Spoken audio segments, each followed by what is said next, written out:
వంగా గీత ఈ పేరు ఎక్కడో విన్నట్టుగా అనిపిస్తుంది కదా.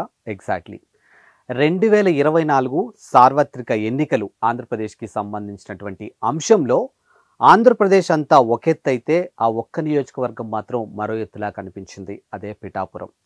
పిఠాపురం నుంచి వంగా గీత వైఎస్ఆర్సీపీకి సంబంధించినటువంటి ఎమ్మెల్యే అభ్యర్థిగా తాను అక్కడ బరిలోకి నిలవడం జరిగింది. At the same time Janasena అధినేత జనసేన అభ్యర్థిగా పవన్ కళ్యాణ్ కూడా పిఠాపురం నుంచే పోటీ చేయడం జరిగింది. సో వీరిద్దరి మధ్య పోటీ ఏ విధంగా ఉంది అనంటే దాన్ని మాటల్లో కూడా చెప్పలేమేమో అనే విధంగా అనిపించింది. ఎందుకంటే ఆంధ్రప్రదేశ్లో ఉన్నటువంటి అన్ని నియోజకవర్గాలు ఒకెత్తైతే ఒక్క పిఠాపురం మాత్రమే మరో ఎత్తులా కనిపించింది. ఎందుకు అంటే వైఎస్ఆర్సీపీకి సంబంధించినటువంటి హేమీలంతా కూడా పిఠాపురంలో దాదాపుగా కొన్ని నెలల పాటు పర్యటించి వంగా గీత తరపున ప్రచారం చేయడం జరిగింది.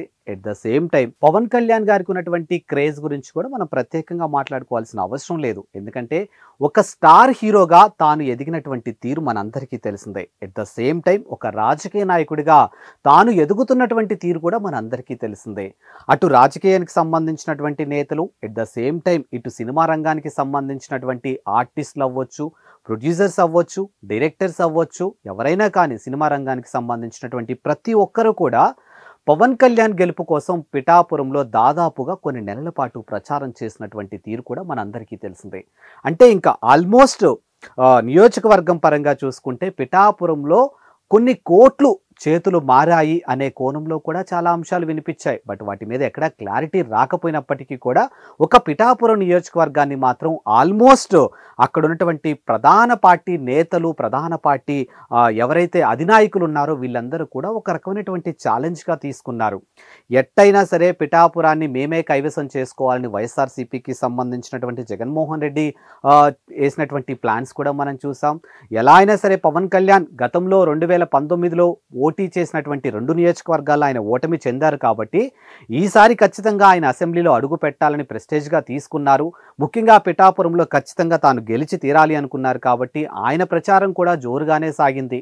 టీడీపీకి సంబంధించినటువంటి అధినాయకుడు చంద్రబాబు నాయుడు, లోకేష్, అలాగే టీడీపీలో ఉన్నటువంటి హేమీలు, అలాగే కూటమిలో భాగంగా బీజేపీకి సంబంధించినటువంటి హేమీలంతా కూడా పిఠాపురంలో పర్యటించారు. పిఠాపురం ఓటర్లు మాత్రానికి ఖచ్చితంగా అక్కడ జనసేన అధినాయకుడు పవన్ కళ్యాణ్కి మాత్రం పట్టం కట్టడం జరిగింది. సో 2024లో పిఠాపురం నుంచి ఓడిపోయినటువంటి వంగా గీత ఆ తర్వాత పొలిటికల్గా ఎక్కడా కూడా ఆవిడ యాక్టివ్గా కనిపించలేదు. చాలా సైలెంట్గానే ఉన్నారు అని తెలుస్తుంది. బట్ మొదటి నుంచి కూడా ఆమె కాపు సామాజిక వర్గానికి సంబంధించినటువంటి వ్యక్తి కాబట్టి మొదటి నుంచి కూడా జనసేన అధినేత పవన్ కళ్యాణ్ గారితో ఒక మంచి రిలేషన్ ఉంది అనేది మాత్రానికి మొదటి నుంచి కూడా మనకి వినిపిస్తున్నటువంటి అంశం. ఇప్పుడు ఏదైతే వైఎస్ఆర్సీపీ అధికారం కోల్పోయిందో ఆ తర్వాత హేమీలంతా కూడా కూటమి వైపు చూడడం, కూటమికి సంబంధించినటువంటి ఆ తలుపులు ఓపెన్ చేయడంతో పార్టీకి వైఎస్ఆర్సీపీకి సంబంధించినటువంటి కీలక నేతలంతా కూడా పార్టీలు మారినటువంటి తీరు మనం చూసాం. అదే టైంలో వంగా గీత పేరు కూడా చాలా బలంగా వినిపించింది. రానున్న రోజుల్లో వంగా గీత ఖచ్చితంగా జనసేనలో చేరబోతుంది అనేది ఒకటి చాలా బలంగా వినిపించినప్పటికీ కూడా ఎక్కడా వంగా గీత కానీ, వంగా గీతాకి సంబంధించినటువంటి టీం కానీ, వంగా గీతాకి సంబంధించినటువంటి ఆ పార్టీ వైఎస్ఆర్సీపీకి సంబంధించినటువంటి నేతలు కానీ, కార్యకర్తలు కూడా ఎక్కడా దీని మీద పెద్దగా స్పందించలేదు, ఎక్కడా పెద్దగా రియాక్ట్ అవ్వలేదు. బట్ తాజాగా వినిపిస్తున్నటువంటి అంశాలను బట్టి చూస్తే మాత్రానికి వంగా గీత జనసేనలో చేరబోతున్నారు అనే అంశానికి మాత్రం కాస్త ఆజ్యం పోసినట్లుగా ఒక అంశం చాలా బలంగా వినిపిస్తుంది. అది కూడా ఈ నెల 14వ తారీఖున జనసేనకి సంబంధించినటువంటి ఆవిర్భావ దినోత్సవ వేడుకలు అనేది పిఠాపురంలో ఏర్పాటు చేయబోతున్నారనేది, ఆ అకేషన్లో భాగంగా వంగా గీత జనసేనలో చేరబోతున్నారనేది ఒకటి చాలా బలంగా వినిపిస్తుంది. మరి నిజంగా ఇదే గనక నిజమైతే మాత్రానికి పిఠాపురం రాజకీయాలు కానీ, లేకపోతే ఆంధ్రప్రదేశ్ రాజకీయాలు కానీ ఖచ్చితంగా ఒక రకమైనటువంటి మార్పులు జరుగుతాయనేది చాలా ఎక్కువగా వినిపిస్తుంది. ఎందుకు వంగా గీతకి అంత హైపు? నిజంగానే వంగా గీత పార్టీ మారితే నిజంగా ఆంధ్రప్రదేశ్ రాజకీయాల్లో అంత మార్పులు చేర్పులు ఏముంటాయి అనే కోణంలో కూడా ప్రశ్నలు వినిపిస్తున్నప్పటికీ కూడా 2024 సార్వత్రిక ఎన్నికల్లో పిఠాపురం నుంచి వంగా గీతకు వచ్చినటువంటి హైప్ కానీ, వంగా గీత చేసినటువంటి క్యాంపెయినింగ్ ఏదైతే ఉందో, అంటే ఆమె ఒకానొక సందర్భంలో ప్రజల దగ్గర కొంగు చాచి నాకు ఓట్లు వేయండి, నేను ఇక్కడ లోకల్ బిడ్డని, దయచేసి నన్ను ఇక్కడే ఉంచండి, నన్ను బయటికి పంపించాలని చాలా ప్రయత్నాలు చేస్తున్నారని చెప్పి ఆమె కన్నీటి పర్యంతమైనటువంటి తీరు కూడా మనం చూసాం. కాబట్టి నిజంగానే మరి అదే జరిగితే మాత్రానికి అసలు ఆంధ్రప్రదేశ్ రాజకీయాలు నెక్స్ట్ ఏ విధంగా ఉండబోతాయి అనేది ఒకటి చాలా ఒక రకమైనటువంటి ప్రశ్నగా కూడా మనకి కనిపిస్తుంది.